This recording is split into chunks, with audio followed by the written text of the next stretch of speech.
कर्मकांड में दैनिक दिनचर्या के रूप में समाहित है।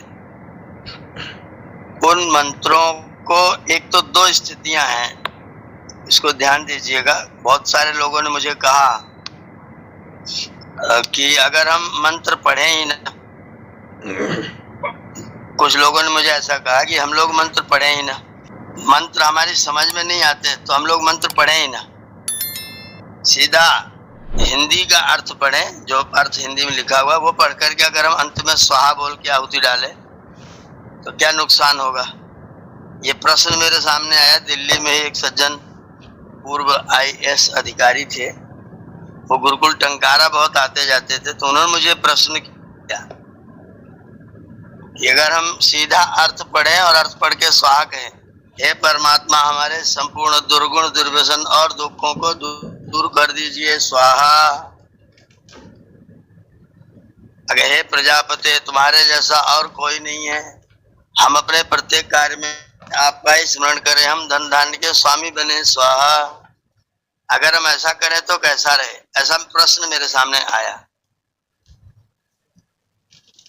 एक प्रश्न तो यह है कि हम हिंदी ही पढ़ करके स्वाहा करें, मंत्र पढ़े ही ना। और दूसरा प्रश्न है कि हम मंत्र तो पढ़ रहे हैं तो अर्थ जानने की क्या जरूरत है। हमने तो ईश्वर के आदेश का पालन कर दिया, हमने मंत्र पढ़ लिया। तीसरा विचार है कि जब हम मंत्रों को भी पढ़ें और अर्थ को भी जानें, तो इसमें जो सर्वाधिक उत्तम विचार है, निर्णय किया गया है, वो ये है कि मंत्रों को पढ़ें और अर्थों को जान करके मंत्रों को पढ़ें। क्योंकि जो हमारे शास्त्र हैं, जैसे महर्षि पतंजलि जी हैं, उन्होंने कहा कि जब हम ज्ञान पूर्व के प्रयोगे अभ्युदय तत्तुल्यम वेद शब्देन, जैसे हम वेद के शब्दों को, वेद के मंत्रों को पढ़ते हैं तो ज्ञान पूर्व के प्रयोगे अभ्युदय, जब हम ज्ञान पूर्वक उनके अर्थ को जानते हुए प्रयोग करते हैं तो हमारा अभ्युदय होता है। इसलिए हमको ज्ञान पूर्वक ही उनका प्रयोग करना चाहिए। यज्ञ में प्रयोग करना है, मंत्र पढ़ना है, उनके अर्थों को जानना है। जो हिंदी वाला विचार है कि हम लोगों को प्रार्थना है तो कर, नहीं तो प्रार्थना अपनी भाषा में कर लो, अपनी प्रार्थना में हम ज्यादा, अपनी भाषा में हम ज्यादा अच्छी प्रार्थना कर पाएंगे। तो मैंने उनको बहुत मेहनत से समझाया कि हमारे पास में, हमारी भाषा में वो ताकत नहीं है जो हम परमात्मा वाली भाषा के बराबर और उसके अनुसार अपनी प्रार्थनाओं को कर सके। हमारी प्रार्थनाएं निहायत व्यक्तिगत होंगी और निहायत स्वार्थी होंगी। अगर हमें मंत्र छोड़ दिए जाए और हमें केवल ये कहा जाए कि अपने मन में कुछ भी प्रार्थना करके आप स्वाहा कर लीजिए, हवन हो जाएगा, अगर ऐसा कर लिया जाए तो हम जो प्रार्थनाएं करेंगे वो कदापि किसी और के लिए नहीं हो सकती हैं। हमारी सारी प्रार्थनाएं अपने व्यक्तिगत के लिए होंगी और साथ में दो चार प्रार्थना ऐसी भी होगी कि हे भगवान मेरे बेटे की नौकरी लग जाए स्वाहा, लेकिन पड़ोसी का बेटा परीक्षा में भी न पास होने पाए स्वाहा। साथ में फिर ये भी प्रार्थनाएं हों। अगर हम इन्हीं प्रार्थनाओं से आहुतियां डालना शुरू करें तो दो आहुति अपने कल्याण की, दो आहुति पड़ोसी के विनाश की भी आहुतियां फिर पड़ेंगी। तो ये नियम ये बनाया गया कि हम वेद मंत्रों को ही बोलकर, वेद मंत्रों को ही बोलकर, यानी का वेद मंत्रों को बोलकर, एक आ गया वेद मंत्रों को ही बोल करके, और आपने पीछे पढ़ लिया ऋग्वेदाति भाष्य भूमिका में कि यज्ञ के समय मंत्रों को पढ़ने से कितने लाभ होते हैं, कितना परिणाम होता है। तो अपना पर 5 फायदे स्वामी जी ने गिना रखे हैं कि मंत्र पढ़ने से क्या क्या फायदा होता है। तो जो मंत्रों में प्रार्थनाएं हैं वो दिव्य हैं, वो सार्वजनिक हैं, सार्वकालिक हैं, सार्वत्रिक हैं और सर्वहितकारिणी है। इसलिए हमें मंत्रों को पढ़ करके ही आहुति देना चाहिए। एक दूसरा बहुत वैज्ञानिक है कि जो ध्वनि तरंगे होती हैं, आज आपने प्रातः काल पढ़ा कि जब हम आत्मा किसी अर्थ को बुद्धि से लेकर के मन को बोलने की इच्छा से प्रेरित करता है, तो मन जब अग्नि को ठोकर देता है तो अग्नि वायु को ठोकर देता है, और वायु के कारण से जो तरंगे निकलती हैं वो छाती तक तो तरंग बन करके आती है और छाती से गले तक वो नाद बन के आती हैं, मुख में आकर के वो वर्ण बन जाती हैं। तो पहले तो हमारे मंत्र स्वर हैं, फिर उसके बाद में नाद है, नाद के बाद में फिर ध्वनि है। ये जो 3 स्तर हमारे शब्दों के हैं, वो शब्दों की जो ताकत है, वो शक्ति और सामर्थ्य है, वो जो ईश्वरीय शब्दों में है वो मानवीय शब्दों में नहीं है। तो जो परमात्मा ने स्वयं जिन वेदों के मंत्रों का उपदेश किया है, उन मंत्रों को पढ़ने से जो सीक्वेंस बनेगा, जो शरीर की स्थितियां बनेगी, जो ध्वनि तंत्र पर कार्य होगा। अभी जर्मनी के एक विश्वविद्यालय में शोध हुआ, वो शोध पिछले दिनों हमारे एक बहुत अच्छे सज्जन है डॉक्टर धर्मपाल सिंह प्रोफेसर, उन्होंने मुझे, उनके पुत्र वहां वैज्ञानिक है जर्मनी में, और वो अभी जर्मनी 1 महीना वहां रह करके आए हैं। तो वो बता रहे थे कि जर्मनी में कोई हॉर्न नहीं बजा सकता, गाड़ी का हॉर्न नहीं बजेगा, कोई जोर से शोरगुल करता हुआ कोई गाना, इस तरह कोई संगीत नहीं बजाएगा, एकदम कोई नहीं बजा सकता है। वहां उन लोगों ने शोध किया है कि हम अंग्रेजी बोलते हैं, हम अपनी भारतीय देशी भाषाएं बोलते हैं, और हम पवित्र वेद के मंत्र बोलते हैं, वेद की ऋचाएं बोलते हैं।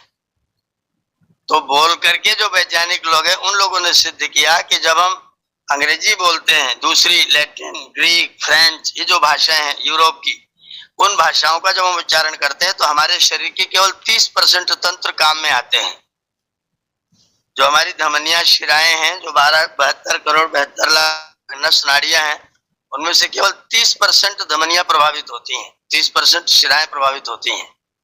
जब हम अपनी देशी भाषाएं बोलते हैं, कोई राजस्थानी बोलता है, कोई बंगला बोलता है, कोई गुजराती बोलता है, कोई हरियाणी बोलता है, कोई पंजाबी बोलता है, तो उनसे हमारी जो हमारा शरीर तंत्र है, उसके लगभग 70% पर उसका प्रभाव पड़ता है। और बड़ा आश्चर्यजनक बात उन्होंने कही कि अगर हम वेद मंत्र बोलते हैं, कोई वेद की ऋचा बोलते हैं, और वो स्वर सहित उसका सस्वर गायन करते हैं, तो हमारे शरीर की जो नस नाड़ियां हैं, पूरी की पूरी 72 करोड़ 100% नस नाड़ियां उससे स्पंदित होती हैं, प्रभावित होती हैं, और उनके प्रभाव में वो आती है। तो उन्होंने घोषित किया कि संस्कृत भाषा को बोलने के बाद संस्कृत की जो लय है, जो छंद है, उन छंदों में हम जिस चीज को पढ़ते हैं तो हमारा पूरा का पूरा शरीर, पूरा तंत्र झंकृत होता है, और पूरा तंत्र उन मंत्रों से प्रभावित होता है। तो हम इसलिए मंत्र ही पढ़ करके अपनी आहुतियां प्रदान करें। अब उसमें न्यूनता ये रह जाती है कि हम मंत्रों के भावों को, उनके अर्थों को, उनके शब्दों को नहीं समझते। उसका कारण है बचपन से हम लोग संस्कृत भाषा से परिचित नहीं हुए हैं, दूर रहे हैं, और अपनी अपनी भाषाओं में, या तो अपनी देशी भाषा में, और या फिर शुद्ध हिंदी भाषा में, या शुद्ध अंग्रेजी भाषा में कुछ लोगों ने अपने अपने तरीके से अध्ययन किया हुआ है। तो हमारा संस्कृत से, संस्कृत व्याकरण से, संस्कृत ग्रामर से, और आप देख रहे हैं अब जो लोग इसमें जुड़े हैं वो सब लोग व्याकरण को, संस्कृत को पढ़ रहे हैं। तो आप देखते हैं कि एक एक अक्षर में, एक एक शब्द में कहाँ से अक्षर निकला, कौन सा कंठ से बोला गया, कौन सा तालु से बोला गया, कौन सा मूर्धा पर असर कर रहा है, कौन सा दंत ओष्ठ है, कौन सा जो है कंठ तालु है, किस वर्ण का क्या स्थान है, कहाँ जीभ लगने से कौन सा वर्ण पैदा। इतना ध्वनि विज्ञान पर संस्कृत के, वेद के, व्याकरण के वैज्ञानिकों ने, हमारे आचार्यों ने, हमारे पूर्वजों ने इतना काम किया ध्वनि विज्ञान पर। तो उस ध्वनि विज्ञान के आधार पर निश्चय किया गया कि पवित्र वेद मंत्रों को पढ़ करके ही अपने लोग यज्ञ में अपनी आहुतियां डालेंगे, और अगर हम उनके अर्थों में प्रवेश कर जाएं तो बहुत अच्छा है कि हम व्याकरण के माध्यम से प्रवेश करें, धातु प्रत्यय के माध्यम से प्रवेश करें, वह शब्द हमारे सामने प्रकट हो जाए, खुल जाए। मीनिंग जैसे याद किया जाए तो शब्दार्थ नहीं, भावार्थ भी नहीं, एक एक शब्द का रहस्य आपके सामने खुले। अगर ईश्वर को सोम कहा गया तो उसका कारण क्या है, अगर ईश्वर को इंद्र कहा गया तो कारण क्या है, अगर ईश्वर को वरुण कहा गया तो कारण क्या है, अगर ईश्वर को ब्रह्मा कहा गया, विष्णु कहा गया तो कारण क्या है। किसी की माता को माता कहा गया, पिता को पिता कहा गया, और पिता को ही जनक भी कहा गया, पिता को पिता भी कहा गया। तो अगर जनक और पिता ये सब एक ही शब्द थे तो अनेक शब्द क्यों हुए। तो जो अनेक शब्द हुए हैं उनका कारण उनके अर्थ है। तो हम यदि मंत्रों के अर्थों में दो चीजें होती है, एक बार देख लीजिए कि मंत्र के एक तो अर्थ होते हैं जो लोक प्रचलित होते हैं, जैसे कि जिनका पिप्पल क्या है, बोले पीपल, अश्वत्थ क्या है, बोले पीपल।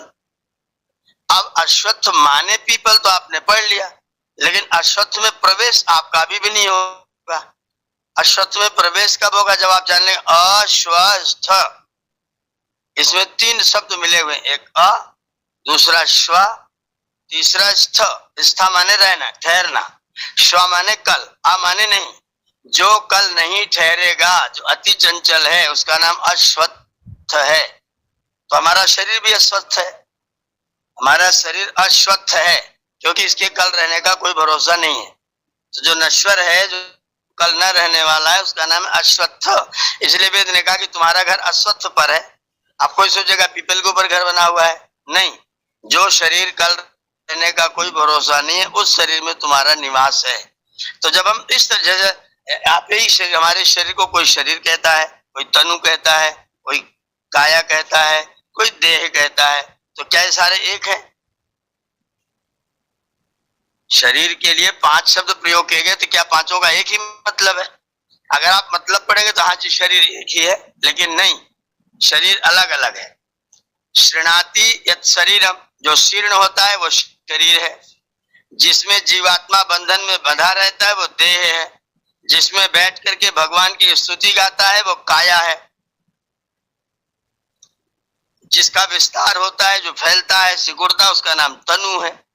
तो शरीर का ही नाम तनु है, शरीर का ही नाम शरीर है, शरीर का ही नाम काया है, शरीर का नाम देह है। और हर अक्षर का, हर शब्द का अलग मीनिंग है। देह है इसलिए क्योंकि इसमें जीवात्मा बंधा हुआ है। काया है इसलिए क्योंकि इसी में भगवान का गुण गाया जाता है। जहां गाया जाए वो काया, जहां बंधा जाए वो देह। जो शीर्ण हो वो शरीर, जिसका विस्तार हो वो तनु। तो शब्द अलग है, वाच्य एक है। एक पदार्थ के 5 नाम है, पांचों का अर्थ अलग अलग है। तो जब हम शब्दों के अर्थों में प्रवेश करते हैं तो फिर जो मंत्र पढ़े जाते हैं, जो भाव बोले जाते हैं, जो शब्द बोले जाते हैं, वो सब दिव्य है। और ये क्योंकि परमात्मा की वाणी है, तो परमात्मा की वाणी के प्रयोग में अगर हम उसके अर्थों को जान करके, ईश्वर के आदेश को जान करके अगर हम पढ़ के उनका प्रयोग करेंगे तो निश्चित तौर पर आपके मन में दिव्यता का भाव आएगा। और जब आप इनके अर्थों को जान लेंगे तो संध्या में भी मन लगेगा, हवन में रुचि बढ़ेगी, अत्यंत श्रद्धा होगी। जो लोग ये कहते हैं कि मैं बहुत अच्छा हवन करता हूँ, मैं बहुत अच्छा हवन कराता हूँ, उसका मैं एकमात्र कारण समझता हूँ कि मेरी यज्ञ में अत्यंत रुचि है। और उस रुचि का कारण है कि मुझे मंत्रों का अर्थ पता है, उसके भाव पता है, उसका विज्ञान पता है।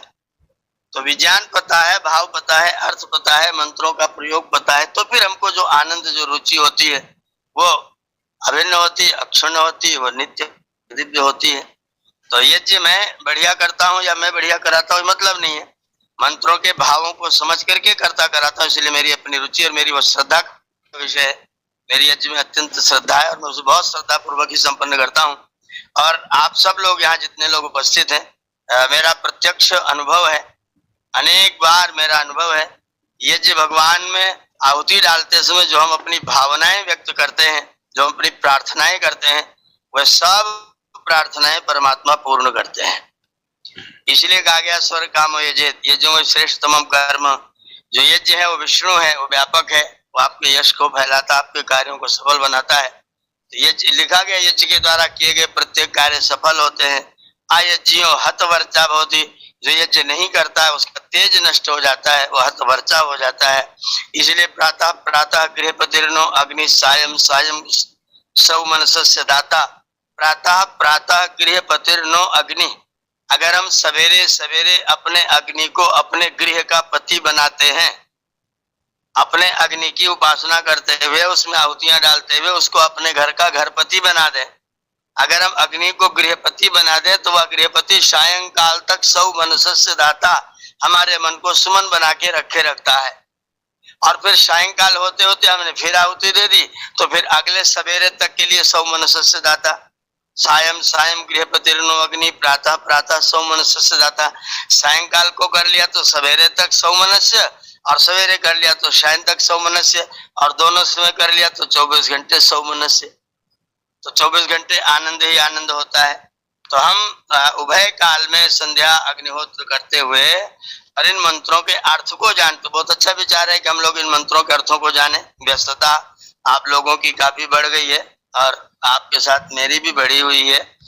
तो ये निश्चय किया गया कि शनिवार को हम लोग मंत्रों के अर्थ जान लेंगे, मंत्रों का भाव जान लेंगे। तो निश्चित तौर पर बहुत अच्छा विचार है। सप्ताह में एक ही दिन सही हम लोग एक दिन के लिए इन मंत्रों के अर्थों को एक एक करके जानेंगे। जो मंत्र जानेंगे, जो अर्थ जानेंगे, उन अर्थों पर बार बार विचार करेंगे और अर्थों पर विचार करते हुए ही अपनी आहुतियां हम लोग प्रदान करेंगे। तो निश्चित तौर पर जो यज्ञ कर्म होगा, जो संध्या कर्म होगा, वो हमारे सबके लिए आनंददायक होगा, आनंदवर्धक होगा। इस भावना के साथ इस कक्षा को प्रारंभ किया जाता है कि शनिवार शनिवार हम लोग मंत्रों के अर्थों को जानेंगे। तो आप लोगों के विचार के लिए बहुत बहुत अभिनंदन है, आभार है, धन्यवाद है। ईश्वर करे हमारे मन में भगवान वेद के प्रति, भगवती श्रुति के प्रति अनंत श्रद्धा, अनंत विश्वास और दृढ़ता बने, और हम उस दृढ़ता के अनुसार अपने जीवन के कार्यों को करते हुए अपने जीवन को सुख सौभाग्य की उच्च कक्षा तक लेकर के जाएं। ये आप लोगों के भाव का मैं अभिनंदन करता हूं। तो हम लोग इस कक्षा को करेंगे, और आज तो इसका आरंभ है। शुभारंभ पर मैंने थोड़ी सी भूमिका आपके समक्ष बनाई है। लिखा हुआ है कि वाचम शुश्रुवाम अफलाम अपुष्पाम। जो वेद के मंत्रों को तो पढ़ता है लेकिन उसके अर्थ को नहीं जानता है, वो वाचम शुश्रुवाम, वो वाणी को सुनता तो है लेकिन कैसी वाणी को सुनता है? बोले अफलाम अपुष्पाम, जिसमें न फूल है न फल है। तो कहा ये फूल और फल क्या है? तो महाभाष्यकार पतंजलि जी ने कहा कि अर्थम वाचा पुष्प फलम आहु। अर्थम वाचा पुष्प फलम आहु। जो मंत्र के शब्द के अर्थ हैं वो वाणी के फूल और फल है। तो वाणी फलवती होगी जब हम अर्थ को जानेंगे, वाणी का फूल झरेगा जब हम अर्थ को जानेंगे। अर्थ को जान करके वाणी का प्रयोग करेंगे तो वाणी फूलवती, पुष्पवती और फलवती होगी। तो हम अर्थों को जानते हुए ही इन मंत्रों का, शब्दों का प्रयोग करें तो जीवन में आनंद हो। प्रार्थना करते रहते हैं, अर्थ नहीं मालूम रहता है तो प्रार्थना का जो आनंद, जो गांभीर्य, जो सुख, जो स्थिरता, जो धैर्य आना चाहिए वो नहीं आ पाता है। इसलिए हम मंत्रों के अर्थों को जानना अत्यंत आवश्यक है और उनको हम लोगों को जानना ही चाहिए। तो हम देख लेंगे जहां से जिन किसी मंत्रों का प्रारंभ करके एक तरफ से धीरे धीरे शनै शनै जिस मंत्र को पढ़ें उस मंत्र को अनुभव करते चलें, प्रयोग में लाते चलें, और आप प्रयोग में लाके देखेंगे कि निश्चित तौर पर वो मंत्र जो कह रहा है वो वास्तविकता है, उसमें कोई दो राय नहीं है। मेरी परीक्षण के आधार पर, मेरी परीक्षा के आधार पर, जैसा मैंने करके देखा है, करके पाया है, निश्चित तौर पर जो कहा है हमारे ये जी के बारे में वो ये निश्चित तौर पर सफल है। आज लगभग 4 साल से अधिक हम लोगों को पढ़ते हुए हो चुका है।